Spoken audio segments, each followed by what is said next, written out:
चाहिँ अब यो ड्रप आउट जस्तै कोलपुरमा अहिले विद्यालय ड्रप आउटको दर भनेको कोलपुरको 14 नम्बर 15 नम्बर 12 13 1 2 मा यहाँ विभिन्न समस्याहरू छन्।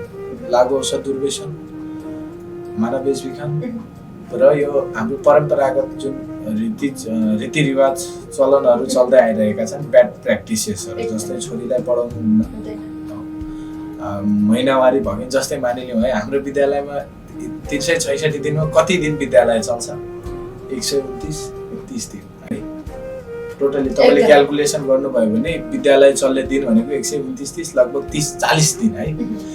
40 दिनमा एउटा बालिका चाहिँ महिनाको 3 दिन चाहिँ उसको फुल्ली ब्लिडिङ हुन्छ, पिरियड साइकल चल्छ हो।